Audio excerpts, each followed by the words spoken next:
What is something a guest in your house did that made your jaw drop?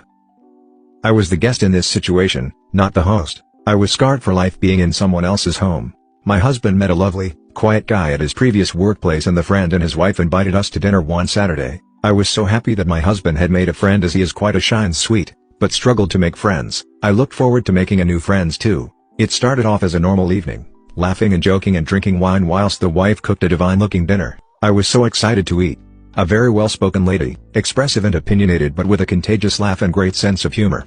She made me feel relaxed as we seemed so similar, and watching my husband have a laugh with people other than me was so heartwarming. We sat down at a very well-presented table. She was clearly a wonderful and very organized hostess. We told her how beautiful the food looked and she beamed with confidence. I love making people feel good and had complimented her house, her clothes, her garden. It was a lovely cozy home. As we gathered the utensils to eat, I proceeded to pick up the salt shaker. I put salt on almost every dish I eat, just a habit I guess. As I did so, she suddenly looked like a demon. Her eyes grew large.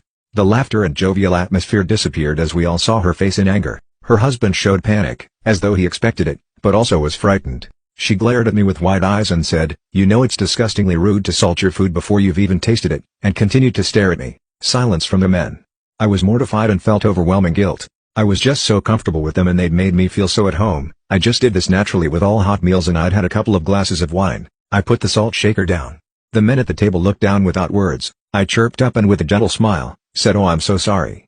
I just did it automatically as I like food a little saltier than most people make it." But before I could finish with my reasons, or excuses, depending on how you see it, she said, "No. It's just plain rude," and looked down while picking up some chicken with her fork. We then had an awkward silence for what felt like forever, until her gentle husband tried to change the subject. She didn't speak to me for the rest of the evening. I tried my best, but she was so appalled at my behavior. It was quite possibly the most awkward evening I've ever had. My face felt like it was burning. It seared into my memory. Shockingly enough, after this day, every other weekend they would invite us down to their house for dinner. It always started the same, a lovely, jovial time. I would start to relax and doted on her, showering her with compliments. Her husband did whatever she asked. We went along with what she wanted to do. Always. And she would either 1. Go into a mood over something one of us did and storm off upstairs, or 2. Belittle me for no reason. For example, we would sometimes play board/party games. She would constantly make sarcastic comments about my actions, and ridicule me if I lost. If I won, she went into a mood and would go to bed early without saying goodnight to any of us. Her husband would apologize and say, "It's just the way she is."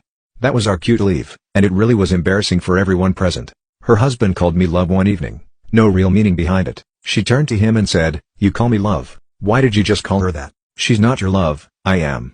It was horrible to watch him stumble on his words and apologize profusely. My husband and I went very quiet and couldn't wait to go home. I never understood why they kept wanting us to visit. She would instigate it, but after a few months of me succumbing to her knocking my intelligence, my personality and my sense of self, and embarrassing the men due to her obvious insecurities, I convinced my husband I wouldn't go anymore. I would dread upsetting her, all of us walking on eggshells. I said he could if he wanted to, but he didn't want to either. She was like a toddler who got angry if they didn't get their own way. After making excuses a few times, they eventually stopped asking. I don't touch the salt shaker anymore unless I have cooked the meal myself because I feel too guilty.